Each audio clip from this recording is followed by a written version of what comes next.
नमस्कार, मी प्राध्यापक डॉक्टर चंद्रकांत चव्हाण, वालचंद महाविद्यालय सोलापूर। आज आपल्यापुढे सोलापुरातील एका वैशिष्ट्यपूर्ण असे असणाऱ्या बहुरंगी बहुढंगी असलेल्या पेठेचा इतिहास घेऊन आलेलो आहे। ही पेठ म्हणजे सोलापुरातील एक प्रसिद्ध अशी मुरारजी पेठ। खरं तर या पेठेला मुरारजी पेठ नाव कसं पडलं किंवा ही पेठ कोणत्या कारणांसाठी प्रसिद्ध होती, अशा सगळ्या गोष्टींचा थोडक्यात आपल्याला परिचय मी या व्हिडिओच्या माध्यमातून करून देणार आहे। सोलापूर शहर हे गिरणगाव म्हणून ओळखलं जातं। या शहरामध्ये 5 मोठ्या कापड गिरण्या होत्या आणि त्यातील सर्वात जुनी असणारी पहिली गिरणी जी Solapur spinning and weaving mill या नावाने इथे सुरू झाली, परंतु सर्व सोलापूरकर ज्या मिलला जुनी गिरणी म्हणूनच ओळखतात। या जुनी गिरणीची नोंदणी ही 1874 मध्ये झालेली होती आणि प्रत्यक्षात बांधकाम होऊन ही गिरणी 1877 मध्ये सुरू झाली। मुंबईचे अतिशय प्रसिद्ध अशा प्रकारचे गिरणी मालक भांडवलदार मोरारजी गोकुळदास यांनी ही गिरणी सुरू केलेली होती। प्रत्यक्षामध्ये मोरारजी हे या गिरणीचे पहिले मॅनेजिंग एजंट होते आणि त्यांनी ही गिरणी वसविली, सुरू केली। सोलापूरकरांना खूप मोठ्या प्रमाणावर या गिरणीच्या माध्यमातून लोकांना हाताला काम मिळालं आणि या गिरणीच्या आजूबाजूच्या परिसरामध्ये जी घरं, चाळी, वस्त्या निर्माण झाल्या, तो सगळा परिसर हा मुरारजी पेठ म्हणून ओळखला जातो। खरं तर मुरारजी पेठेमध्ये खूप चाळी या होत्या। त्याच्यामध्ये वारद चाळ होती, नरसिंगगिरजी मिलने आणि मिलच्या मालकाने सुरू केलेल्या चाळी होत्या, जुनी मिलच्या चाळी होत्या, गोगटे चाळ, पागे चाळ, कुलकर्णी देगावकर चाळ, मरीस्वामी चाळ, नागवंशी चाळ, पटवर्धन चाळ, रतिलाल चाळ, माणिकचंद चाळ, भागवत चाळ, हजरत खान चाळ, लोभा मास्तर चाळ अशा अनेक चाळी या कामगारांच्या रहिवासाकरिता म्हणून निर्माण झाल्या। म्हणजे गिरण्यांनी स्थापन केलेल्या चाळी, म्हणजे नरसिंगगिरजी असेल, जुनी मिल असेल, या गिरण्यांनी कामगारांकरता निर्माण केलेल्या चाळीबरोबरच खाजगी स्वतःच्या मालकीच्या अनेक चाळी या परिसरामध्ये निर्माण झाल्या आणि कामगारांच्या रहिवासाचा प्रश्न हा सुटला।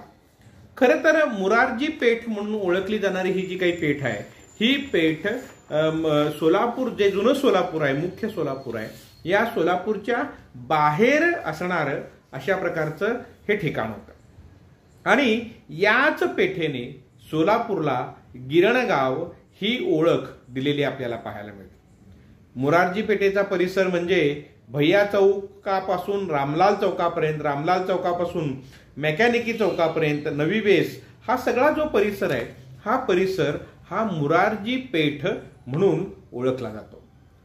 खरं तर ही मुरारजी पेठ अनेक कारणांच्यासाठी अतिशय प्रसिद्ध असलेली अशा प्रकारची बहुरंगी बहुढंगी अनेक वैशिष्ट्यांनी भरलेली अशा प्रकारची आहे।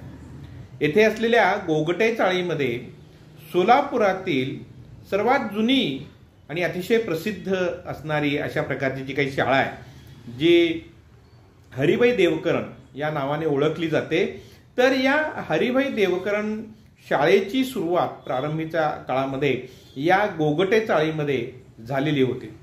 1936 ते 1938 या कालखंडामध्ये हरिभाई देवकरण प्रशाला ही गोगटे चाळीमध्ये भरत होती व नंतरच्या काळामध्ये ती स्थलांतरित झाली। याच मुरारजी पेठेमध्ये सोलापुरातील सर्वात जुनं असणारं वाचनालय आहे।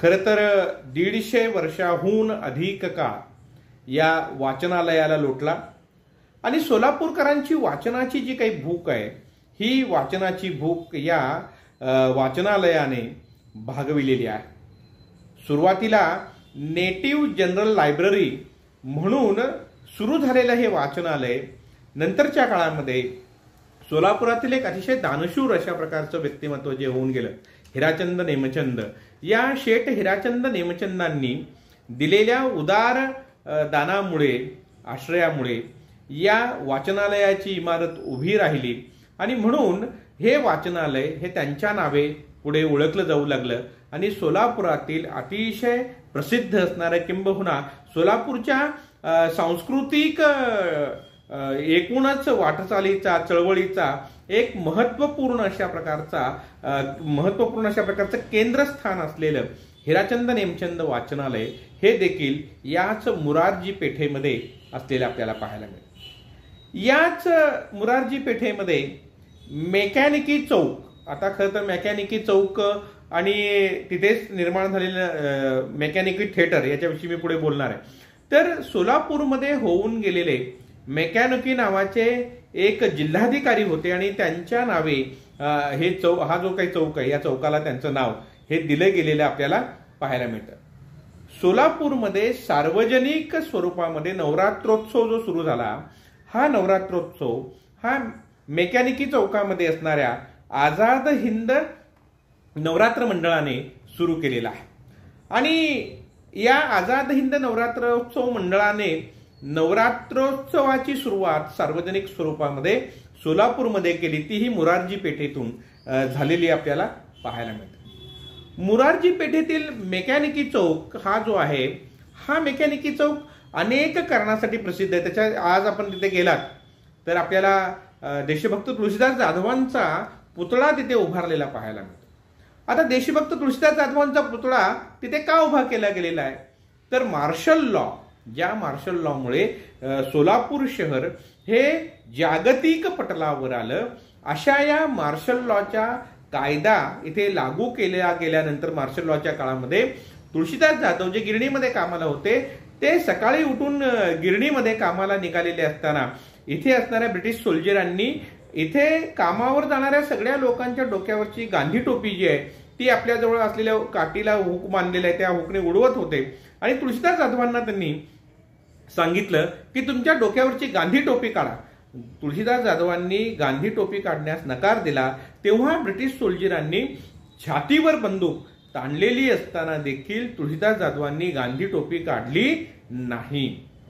या घटनेचे पडसाद हे ब्रिटिश पार्लमेंटमध्ये उमटलेले होते आणि म्हणून फेन्नर ब्रॉकवे नावाचे ब्रिटिश कायदे मंडळाचे एक सदस्य स्वतः गांधी टोपी घालून सभागृहामध्ये गेले। त्यांनी गांधी टोपी घालणे गुन्हा आहे का असा प्रश्न जो आहे तो ब्रिटिश पार्लमेंटमध्ये विचारलेला होता आणि ही एक ऐतिहासिक घटना, प्राण गेले तरी बेहत्तर, माझे प्राण गेले तरी हरकत नाही, परंतु मी गांधी टोपी काढणार नाही, असं हे जे काही अतिशय प्रेरणादायी अशा प्रकारचे देशभक्तीने भारलेले उद्गार जे आहेत तुळशीदास दादांनी जे काढले ते याच मेकॅनिकी चौकामध्ये, आणि हा मेकॅनिकी चौक जो आहे तो याच मुरारजी पेठेमध्ये येतो।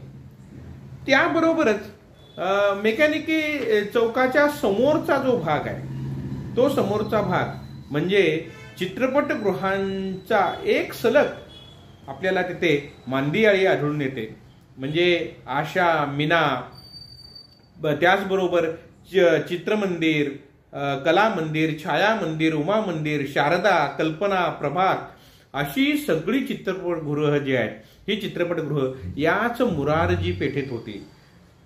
हजारो कामगार गिरण्यांच्या मधून काम करतायत आणि हे सगळे या चित्रपटगृहामध्ये चित्रपट पाहायला येत असत आणि अक्षरशः तो चित्रपटगृहासमोरचा जो रस्ता आहे तो कायम गजबजलेला असते आणि चित्रपटांनी इथे असणाऱ्या कामगारांचं मनोरंजन हे मोठ्या प्रमाणावर केलं आणि त्यामुळे चित्रपटगृह इथं असल्या कारणामुळे अनेक नायक नायिका चित्रपटाच्या प्रमोशनसाठी, पहिल्या शोसाठी म्हणून इथे सोलापूरमध्ये मुरारजी पेठेमध्ये आलेले आपल्याला पाहायला मिळतात। सोलापुरातील पहिलं नाट्यगृह मेकॅनिकी थिएटर हे देखील येथेच सुरू झालेलं होतं आणि पुढे जाऊन याच मेकॅनिकी थिएटरचं रूपांतर मीना थिएटरमध्ये झालेलं, म्हणजे नाट्यगृहाचं मेकॅनिकी थिएटर हे नाट्यगृह होतं, त्याचं रूपांतर पुढे मीना टॉकीजमध्ये थिएटरमध्ये झालेलं आपल्याला पाहायला मिळतं।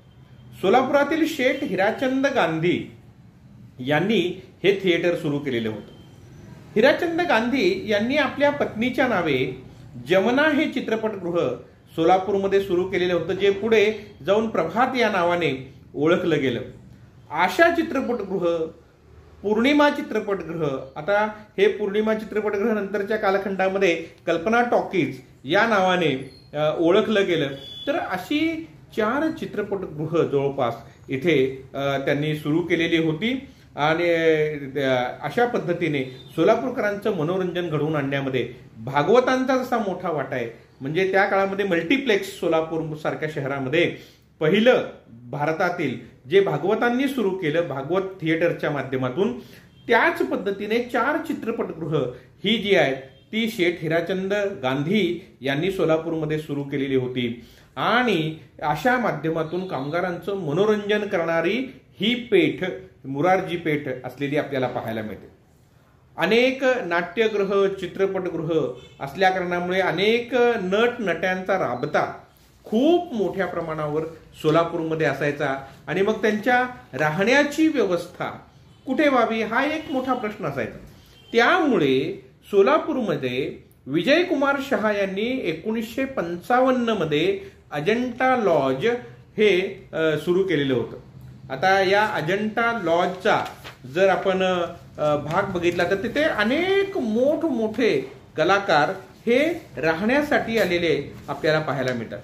मराठी चित्रपटसृष्टीतील चंद्रकांत, सूर्यकांत, रमेश देव, सीमा देव, राजा गोसावी, दादा कोंडके, जयश्री गडकर, प्रभाकर पणशीकर, मोहम्मद रफी आणि डॉयलॉगचे बादशहा म्हणून ज्यांना ओळखलं जायचं, संवाद फिकीचे बादशहा म्हणून ज्यांना ओळखलं जायचं, ते राजकुमार देखील या अजंठा लॉजमध्ये राहिलेले होते. अशी ही एक अत्यंत महत्वपूर्ण अशा प्रकारची असणारी ही पेठ आहे. आणि अनेक चित्रपट कलाकारांचा राबता हा त्या काळामध्ये इथे होता. जसं मनोरंजनासाठी आणि इतर गोष्टींसाठी ही पेठ प्रसिद्ध होती, त्याच पद्धतीने आध्यात्मिक पीठ असलेले राघवेंद्र स्वामींचा जो काही मठ आहे हा मठ देखील याच पेठेमध्ये आहे.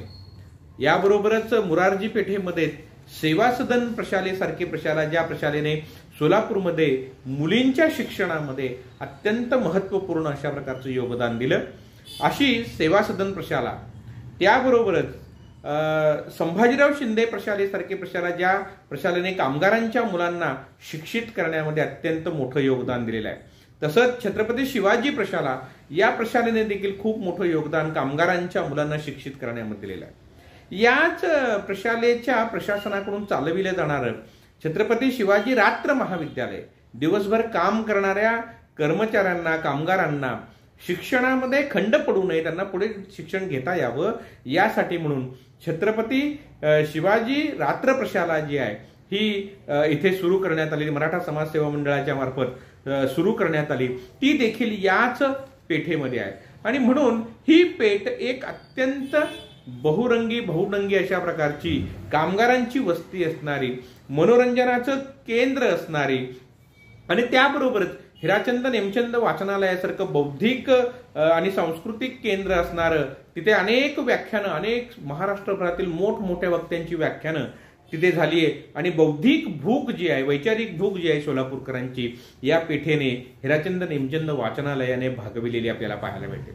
आपल्याला मुरारजी पेठेचा परिचय करून देण्याचा प्रयत्न या व्हिडिओच्या माध्यमातून केला. आपल्याला जर हा व्हिडिओ आवडला तर जरूर तो आपण लाईक करावा, शेअर करावा आणि हे चॅनल सबस्क्राईब केलेलं नाही तर सबस्क्राईब करावं अशी विनंती करतो आणि थांबतो. धन्यवाद.